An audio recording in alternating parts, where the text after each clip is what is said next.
롯데그룹 이게 벌써 오래전부터 위험하다 이런 얘기가 참 많이 나왔죠. 제가 여러분들에게 몇 번에 걸쳐서 말씀을 드렸습니다.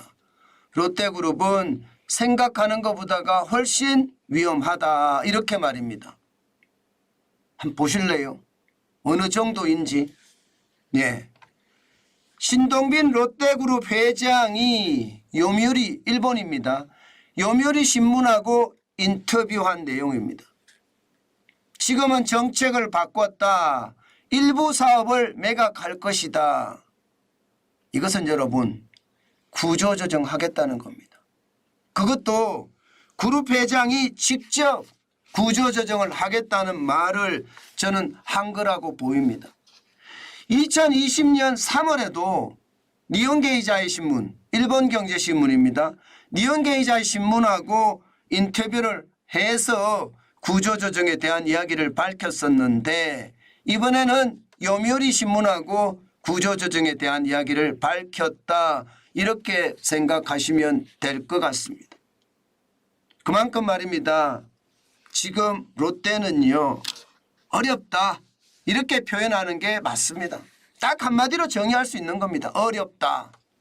왜냐하면 실제 그룹의 매출 한번 보실래요? 실제 그룹의 매출을 보면요. 2019년 73조 4,300억 원입니다. 2021년에는 많이 떨어졌어요. 56조 40억까지 떨어졌습니다. 그러다가 2023년에는요.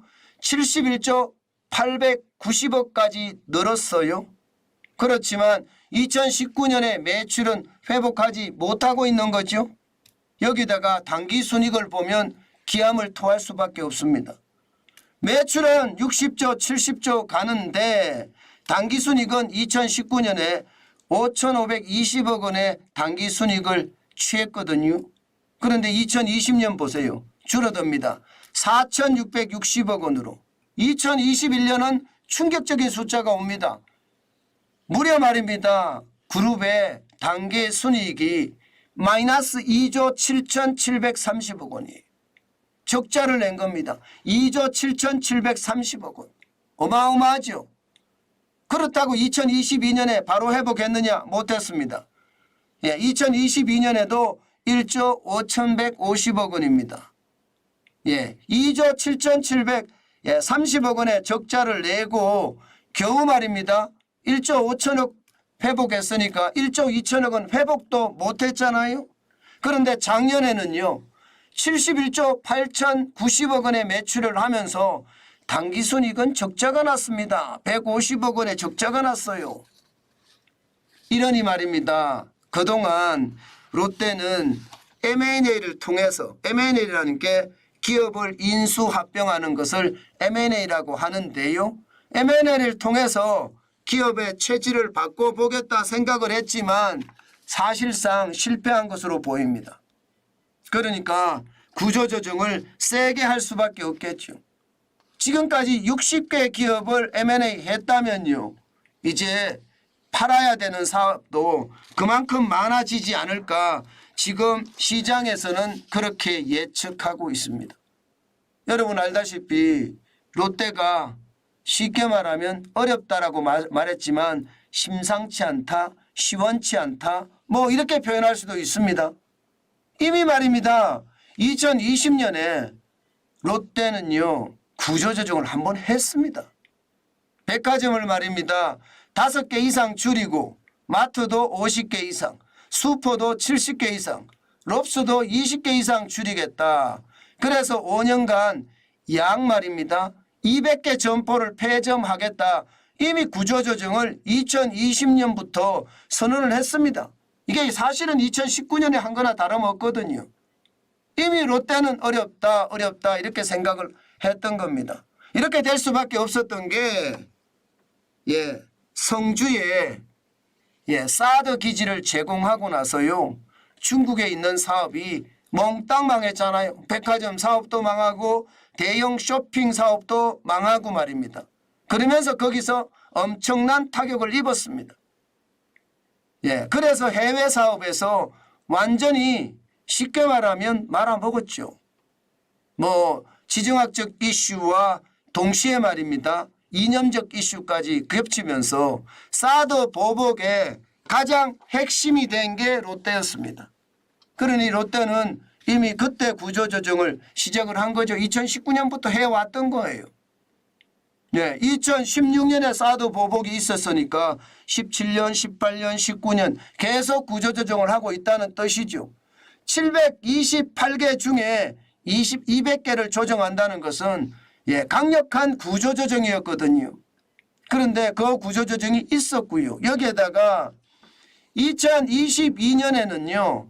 또 건설이 어려웠습니다. 롯데건설이 넘어갈지 말지 모를 정도로 난리가 났습니다. 오죽했으면요. 전부 롯데 전 계열사가 매달려서 롯데를 살리자 했던 겁니다. 보시는 것처럼 롯데케미칼, 롯데호텔, 롯데홀딩스 할 것 없이 롯데건설의 유상증자에 참여를 했고요. 롯데케미칼은 단기자금 대여, 롯데정밀화학도 단기자금 대여, 그리고 롯데홈쇼핑까지도 단기자금 대여를 해서 롯데건설을 살리자면서 계속해 갔습니다. 게다가 자본 보충 약정은 롯데물산에서 3,500억 원을 또 지원을 했고요.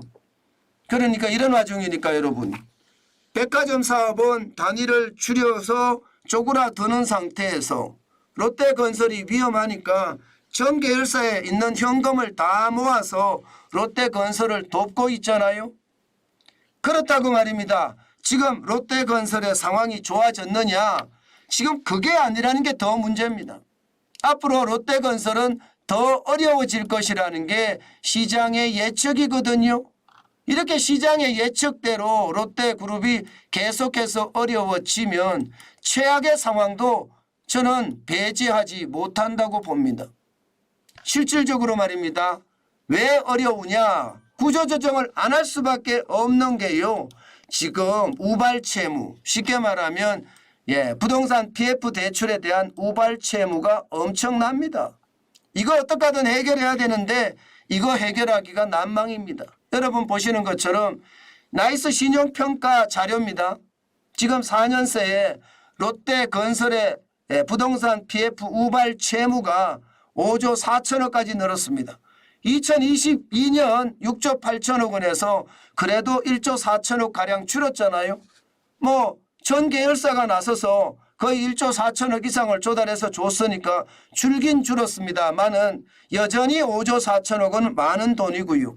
2024년 9월 말 대비 자기 자본 2조 7천억 원입니다. 2조 7천억 원의 2배입니다. 자기 자본의 2배. 자기 자본 대비 부동산 PF 대출의 우발 채무 비율은 200%가 넘는다는 사실이잖아요. 결국 이것은요. 결국 충격의 어떤 요법이 천천히 가해지지 않을까 저는 그런 생각을 합니다.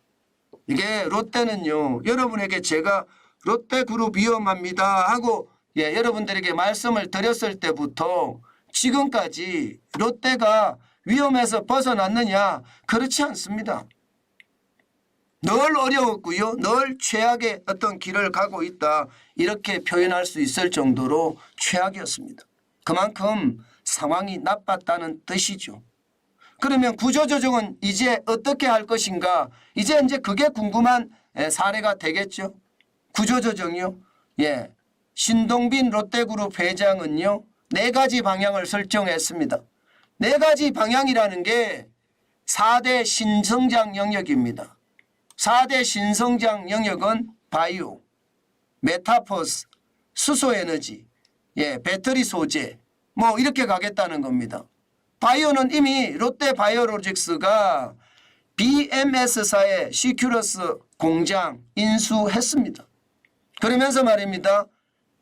지금 바이오 공장을 크게 짓고 있고요.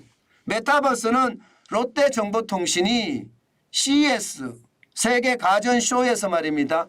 칼리버스라는 것을 공개했고요. 또 수소에너지는 롯데케미칼, 2차 전지 배터리 소재는 롯데케미칼에서 하겠다 이렇게 선언을 하고 지금 4가지 쉽게 말하면 성장 영역이라고 이야기하지만 이게 구조조정의 큰 핵심 키를 잡아가지 않을까 저는 그렇게 생각합니다. 그만큼 말입니다. 롯데는요 예상했던 것보다가 지금 그룹의 위기는 저는 더 크다고 봅니다. 4대 신성장 영역으로 개척을 하겠다. 이것은 더 빨리 들어갔어야 되고요. 지금 롯데는 시기적으로 이게 실기를 한 것은 아닐까 그런 시장의 예측도 있습니다. 시장이 굉장히 빠른 속도로 온라인으로 변했는데도 롯데는 현실에 안주하고 형제 간의 경영권 다툼을 하느라고 정신없었다. 그래서 결국은 시장의 위기를 스스로 자초한 것은 아닌가 그런 시장의 평가도 있습니다. 지금요 롯데는요 저는 당분간 굉장히 어려워질 거라고 봅니다. 그룹 전체에 돈이 없잖아요. 계속 손실이 나고 있고요. 그렇기 때문에 롯데가 살아나려고 하면 진짜 고민을 많이 해야 된다. 저는 그런 생각이 들고요. 그 고민은요. 어떻게 생각하면 최악의 사태를 불러올 수도 있겠다. 그런 암울한 전망도 저는 해봅니다. 시장이라는 게 그렇습니다. 변화에 적응하지 못하고 혁신의 어떤 고리를 가져오지 못하면 진짜 인정사정 없습니다. 요즘은 아무리 큰 대기업이라고 하더라도요. 정보망이 SNS를 통해서 워낙 빨리 흐르기 때문에 거기에 제대로 대응하지 못하잖아요. 그러면 망하는 것은 시간 문제입니다. 그만큼 상황이 나빠졌다는 것 아마 여러분들도 인식하고 계실 겁니다. 만약에 롯데가 또다시 한번 구조조정에 들어간다. 그러면서 상황이 악화된다 하면 아마도 그 어느 때보다 어려워진다. 저는 이렇게 생각해 볼 것 같습니다. 저는 혁신가가 답인데 롯데에 과연 혁신가가 있느냐? 저는 그게 앞으로의 롯데의 운명을 좌우하지 않을까? 저는 그렇게 봅니다.